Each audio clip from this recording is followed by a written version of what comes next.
Hey everybody, welcome back to the channel. Thank y'all so much for joining me for another video. Today we got something we need to talk about, but before we get into it, if y'all would please take the time to hit the like button, subscribe to my channel, and share with somebody that you love that this might help. The whole point of this channel is to get preparedness out, and that's what we're doing right now. Let's get into the video.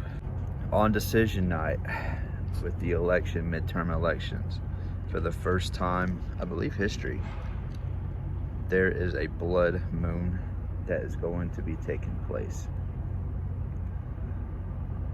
You know, the Bible talks about signs and wonders in the heavens, and I really believe that this could be a sign that God has given, a blood moon. But I may be wrong, it may just be coincidence. I don't want to speculate, but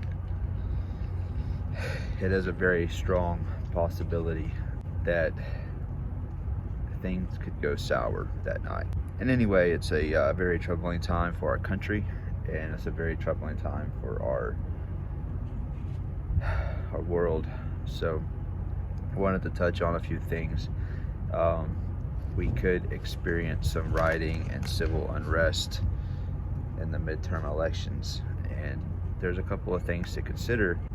That one, you know, the police and the medical, the EMS, they won't be able to respond to calls in civil unrest. They're not able to respond to the needs of the citizens because they're short-numbered. So you need to decide on that night, if you live in a populated area, if it's best to relocate you and your family that night to a safer location, or stay. If you decide to stay, you need to talk to your neighborhood, your neighbors, and see about getting a security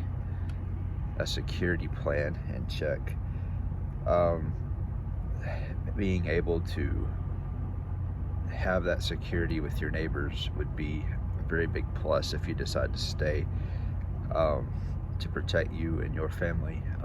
Just a lot can happen during that time. Another thing that you can do is monitor the police scanners. Monitor police scanners and pay attention to what dispatch is talking and saying through the scanners. Have a communication plan is very important with your loved ones, your friends. If the power grid goes down, which you've already seen in Oklahoma, there's 40,000 homes thanks to a tornado. People do not have power. Without power, you cannot charge your phones, you cannot have electricity, all the basic necessities that people depend on. If that happens in a civil unrest, you need to be able to have communications, backup communications with your neighbors and your friends and family to keep them in the loop of what's going on, because friends and family will be worried about you, and neighbors and the people next to you and your family that lives with you, you need to be able to communicate with them. Very important. If you're traveling, this is by all means not ideal to be doing that night, but or that during that time. But if you have to travel, you could potentially find yourself in a very sticky situation. So obviously try to stay away from the hot zones, the places that are most likely to experience civil unrest. Try to avoid those. If you do end up getting in one of those hot zones and you find yourself in a mass arrest, you're innocent, but you still find yourself getting arrested, and you're just trying to travel, whether it be on foot or car, or whatever the situation is, remain calm and do not fight the police. Do not fight the police. And the only way you fight the police is if they are trying to kidnap you and people are disappearing and putting you in concentration camps. If that happens, fight like hell and get the hell out of there. But in a normal situation like we're experiencing now, do not fight the police. In a normal situation, just Just don't fight the police. If you find yourself getting arrested, you shouldn't have been there to begin with, but it's important not to catch any additional charges that you would not catch. And normally after everything calms down, most of the charges are dropped anyways. But in that case, still, if you are traveling, find a good attorney and keep their card with you. Put their card in your wallet, so you have their phone number if you get caught up in a situation like that. Having having access to an attorney that you trust and like is gold in situations. Another thing to do, where a lot of the mass arrests do take place, just looking at history of civil unrest, is roadblocks. So stay away from roadblocks.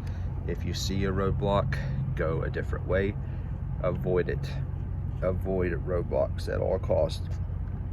And last but not least, actually there's a few other things. The last section here is basic things that you should have anyway.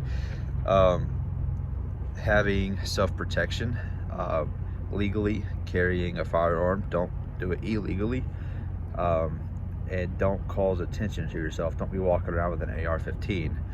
Stupid. If you're in a situation like that, you want to be gray man. You want to blend in with the community, and you want to look apart. You do not wearing a mask, anything like that.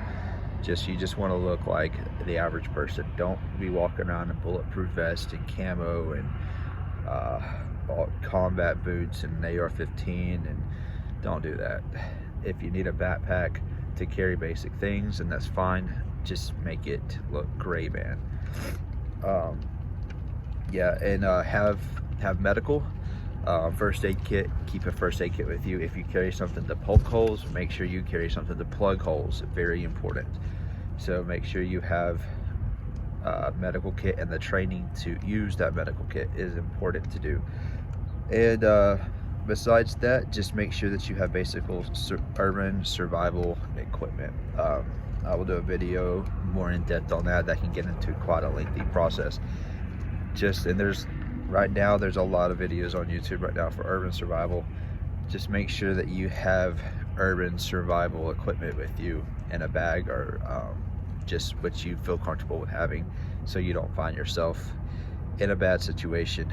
But the ideal situation is to be away from the population, being out where there's nobody besides the people that you trust, and that's where you need to be. So I hope this video helps somebody. Y'all stay safe out there. God bless. We'll see you in the next video.